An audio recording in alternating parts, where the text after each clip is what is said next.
7, 6, 5, 4, 3, 2, 1. Howdy, CROC Nation. Dr. Tommy and Ellie here with you with another amazing CROC podcast in the heat, the dog days of summer. Angel Santana, have faith, let it begin. My poor dear co-host with the summer cold, sweltering heat. What would we say? Climate change, global warming, and yet we're here for our cancer survivor thrivers. What do you think? I think that by the time this airs, I'll probably play in the background It's a Cruel Summer, because right now it is brutally hot. Yes, I am under the weather. I'm in a room with air conditioning, and you know what? Nothing stops the CROC podcast. And I really appreciate that. And thank you for airing that beautiful interview we did with Talea, or she did with us. And I hope everybody enjoyed that, because I certainly enjoyed doing it. And that gave me a week of much needed vacation down the New Jersey beaches, the New Jersey shore. And I have to say, Angel, I've been going to the Jersey Shore for 64 years. This was the best week of weather I ever had. You guys were sweating in 98-degree weather with 100% humidity, and I was getting a beautiful 8-mile-an-hour southwesterly wind off of the bottom of the inlet there, and it was cool on the. I was wearing a coat on the beach, if you could believe that. Wow, that's nice. And I have even more good news because of the fact that I'm just back today from vacation. We're going to have a very short and sweet podcast, but yet I hope it will be meaningful. So today's podcast is very, very dear to me because it is another one of those great stories, another lesson from a survivor thriver a couple of weeks ago that I learned, and it really has changed the way I practice, and I want to give her credit. I haven't asked her permission to use her name, so we won't, although I'm sure she would be very proud to have us use her name. But in any event, we'll call her Deb. We will not use her real name. So, Angel, we have spent 4 years, preaching about how important it is for the oncology staff to talk to their patients, how important it is for them to get to know their patients, how important it is for them not to treat them like a piece of meat, how important it is for us to talk to them about the risks and benefits of treatment, all the alternatives of treatment, all of the side effects. We talk about informed consent, which will be a podcast we'll do next week to sort of rally on this podcast. Shared decision making, we did an entire module on. And we just did a podcast not long ago about asking our patients if they felt that their consultation was satisfactory or if they got everything they wanted out of their consult. And then I say to myself, did I forget anything? And yes, indeed, we did. So Deb is a very lovely woman with breast cancer, and she has another special quality. And I say special in the healthcare sense, but also special for what it made her. She is an adult sightless person. So she was not blind from birth, but developed blindness in her in mid part of her life, maybe in her 20s or 30s. And now she's a breast cancer survivor thriver. And when she came to see me, I did my usual consult the way I just mentioned, getting to know her, asked her about, how she lost her sight, getting to know about the things that were important to her, getting to know her as a person, letting her get to know me, and et cetera, et cetera. And then when I was done with everything that we mentioned, the informed consent and the side effects and the whole thing, she said, I want you to do me a favor. I want you to explain to me in detail everything that's going to happen to me, when I come in for radiation. And I stopped for a second and I said, wow, this is what a great opportunity. That's a really good question. I've never been asked that before. So I basically went wild. I basically introduced her to every staff member. I walked her around the department with her little stick, so she kind of knew in proximity where the exam rooms were to where the changing rooms were, the changing rooms to where the accelerator was. I had the therapist bring her into the linear accelerator room. We took her to where the bathrooms were. We introduced her to everybody, including Dax, the janitor. We introduced her. So when she left that day, she knew exactly who was taking care of her. We did a dry run with her. We went through things in such detail. It was actually crazy. And then I thought to myself, Angel, it dawned on me, this is the way it should be for every patient, not just for someone who's blind. And I wanted to ask the other practitioners who listen to the CROC podcast exactly how detailed you are in your practice. Are you doing the teaching, or are you relegating the teaching to a practice extender or to an advanced care practitioner? Are you doing the detail-oriented teaching? How do you do your schedule? I joke around with the nurses when they set me up with what I call the rectangle of pain and suffering. That's when I have 2 9 o'clock consults and 2 10 o'clock consults. I'm double booked, for those 2 hours, and those 2 hours are 2 hours of hell. And then I say to myself, well, if I'm scheduling myself like this, I'm really not going to be able to go into the detail that Deb required. So I ask, my fellow practitioners, maybe we should rethink the way we schedule our patients. And I came up, Angel, with the 10 commandments of clarity, transparency, and detail. So these are the things that I think are really important for us as practitioners to serving the illustrious and amazingly brilliant and brave and courageous survivor thriver. I think these are 10 things that we should think about every time we see any patient, not just a blinded patient, not just a patient with special needs, not just a patient who is deaf, not a patient who is in a wheelchair or is paralyzed.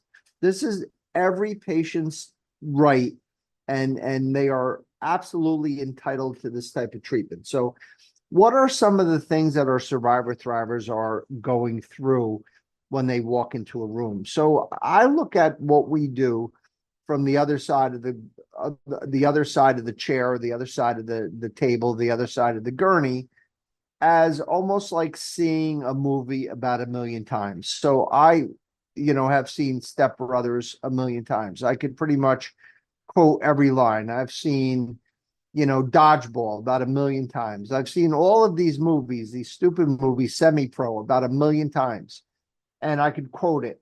So how about the person that's seeing the movie for the first time? They can't quote it, right? They can't. They really don't know what's going to happen. But because we've seen the movie a million times, we just kind of assume that everyone is having the same experience we are. And when the first thing we have to always remember or remind ourselves and put ourselves in that position is that loss of control. To me, this is absolutely the worst thing that any patient in any kind of healthcare situation, they are giving up control of their body. So they feel helpless, they feel out of control, and they are literally placing their lives in the hands of strangers. So, this year will be my fourth or third, colonoscopy coming up. I've had teeth pulled, I've had blood drawn, I've gotten shots, I've gotten IVs. And for those little tiny specks of medical care that I've had in my 64 years, each time I felt that loss of control, when that IV goes in and when they start putting in the anesthetic and you start feeling yourself, detaching from your body, or when you start going out, or when that needle goes into your arm, you give someone your arm to take blood, you're just giving them your arm. And, I've been lucky, I've had good blood draws, but imagine someone who's not that good, they'll be poking, and you're giving them your arm and you're giving them that to give you pain. So imagine getting ready for anesthesia for like for a Whipple procedure where they take out your pancreas, or for a mastectomy, or when they take out your prostate. Imagine when a patient walks into the linear accelerator room and they see this huge dinosaur of a machine. Like it looks like a dinosaur. It looks like a T-Rex almost. Imagine watching that, having them watch what they call the red devil, which is a type of chemotherapy. It's called adriamycin, and it's red. And it's literally they're watching this red dye, this red tinged medicine going into their vein. Imagine what they must be thinking because they've given up that control, to their healthcare team. And don't you think it's important for them to know the details so they can mentally prepare for that? Commandment number 2, misperceptions and old wives' tales. So chemotherapy has this reputation of causing nausea, where the image, like if a patient were to think about an image about chemotherapy before they get chemotherapy, it would be that warning that would be on drugstore labels, like the poison label, like in It's a Wonderful Life, when the pharmacist was going to give poison to the kid, and then Jimmy Stewart saves the pharmacist from committing that terrible blunder. Radiation burns. Like you think about radiation and your skin is going to fall off, or you think it's like a laser, like a lightsaber from Star Wars. Surgery, you think about somebody's going to be just taking this rusty butter knife and just lopping off your breast, or taking out your prostate, or taking out your vocal cord, and the disfigurement resulted from it. And the other thing that I want to talk about, misperceptions and old wives' tales, is that beware of the apples to oranges. So if a person has a buddy who had prostate cancer and they have prostate cancer, they don't have the same prostate cancer. So anything that happened to patient A doesn't necessarily have to happen to patient B. So again, this is all of the things that we're going to be talking about, these 10 commandments of how we could avoid these things by being more detailed when we talk to our patients and we educate them about what they're up against.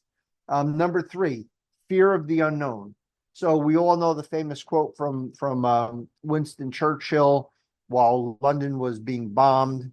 Actually, no, I take that back. That it wasn't Churchill. I believe it might have been Roosevelt. All we have to fear is fear itself, the famous speech. We'll check that later, Angel. I hope that it was Roosevelt, but I think it was Roosevelt. Anyway, remember when you were a kid, Angel, did you think there were monsters under your bed? If you did, it was because you feared the unknown. If your mother would walk in, your sweet Lucy would come into your room and say, Angel, come with me. And she would take you and turn on the light and bring a flashlight. And she would take a flashlight. See, there's nothing under the bed. Or go into the closet. See, there's nothing in the closet. And then your brother Artie would probably come in and try to scare the crap out of you. But Lucy was there to make sure that you didn't fear the unknown. How about this? I have a fear of strangers. You walk into a procedure, you walk into an accelerator room, and you saw Joe on Monday, you saw David on Tuesday, and now you're meeting Doug on Wednesday, or Mary, or whoever, or Jess, or Caitlin.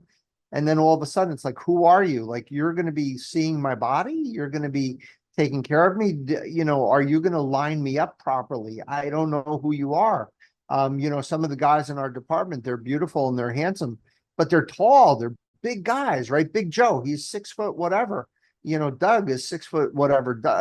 David's 6 foot. These are, imagine if you're, a woman, having to undress, and you're meeting all these strangers. But if we introduce you to them, then they're not strangers anymore. Play your hand. So this is not a Kenny Rogers song. This is not poker. This is not a surprise proposal when Angel is proposing to Rachel and he gets down on his knee and he says, honey, I love you forever. You're my best friend. Let's spend the rest of our lives together. This is not that. This is not a Hallmark moment. We need to basically be very clear with our patients, and we have to put all of our cards down right on the table so they can see everything. And again, this will avoid all of the things that we're trying to mitigate. Number 6, hope for the best, but prepare for the worst. So that's a famous expression from a trashy novel series that I read, Jack Reacher. I love it. I love the Jack Reacher series, even though it's trash, but regardless, that's one of his sayings. He's a military guy. But when I meet somebody with head and neck cancer, I feel terrible because it's not my personality to do this. But the first time I meet them, and they don't know me from Adam, and I spend a half hour telling them for the next 6 months to 1 year of their life, they're going to wish they were never been born. And I talk about all the horrors of the therapy, all of the dryness and the thick secretions and the choking, and the food doesn't taste good, and the loss of weight and the misery and the pain and the discomfort and blah blah blah blah blah blah blah. I swear to God, I almost sometimes want to say, if that was me, I'd want to jump out the window. Good thing that the exam rooms do not have windows. But you really do have to make sure you prepare that patient for worst case scenario. But you don't have to, you could say, this is worst case scenario. Let's hope for the best, but prepare for the worst. Informed consent. You have to make sure you're doing a good informed consent so the patients know the pluses and the minuses of therapy, and they know all potential side effects, even side effects that you've never seen in your career. We're going to actually do a special podcast next week to sort of work as a building block on this one, because we've never done one on informed consent, and I'm kind of proud of the way we do it in our department. So we're gonna do that next week. So I'll get into more detail. We've done an entire module, however, on number 8, commandment number 8, shared decision making, where a doctor no longer has the right to tell a person what to do. They have to tell a person what the options are, what the best option is, what the standard of care is, answer all their questions, offer them a second opinion, make sure they're comfortable, and then help them reach the decision that's right for them, not what's right for the doctor. And we've already done that. Number 9, getting to know you, the human. So during this process, when you're going into detail, not only are you getting to know them, because the first thing you're going to ask them, remember, we taught you guys this, is you're going to find out a little bit about your patient. You're going to find out, and you're not going to be satisfied until you know what their favorite color is, what their favorite food is, and what favorite flavor of chewing gum they like to chew. And that's a reference from the movie Hoosiers. So that was a great movie, and that was a great line. But they're also going to get to know you, because you're going to be spending time with them. You're not going to be rushing. You're not going to be just handing it off to somebody to take over. You're going to be the one giving the detail, and they're going to get to know you. And you're going to get to know them not just as a breast or a prostate or a lung. You're going to get to know them as human beings. And finally, number 10, by doing this, you're going to develop trust, and you're going to develop confidence. They're going to trust you. They're going to trust the fact that they're giving their life and they're putting it in your hand, but they're going to trust you with it because they know exactly what to expect, and they know exactly what's going to happen next because you took the time and you told them. And you're also going to instill them with confidence. And it's a confidence in knowing what's next, a confidence in knowing what to expect, and a confidence that they trust you because you were the one who told them everything they needed to know. And at the end of the day, Angel, you've done the right thing. You've done good. And when you know what your reward is, there's less side effects to these patients. They get better outcomes. You personally derive higher professional satisfaction, and your staff will have an amazing morale boost because you've included them from the beginning. You've told them that they're important enough and worthy enough to be introduced from the first time a patient walks in the door. Angel Santana, your thoughts on this very quick and easy podcast? Well, I would start off by saying that from the quote of Hoosiers, it was flavor of dentine. Yes.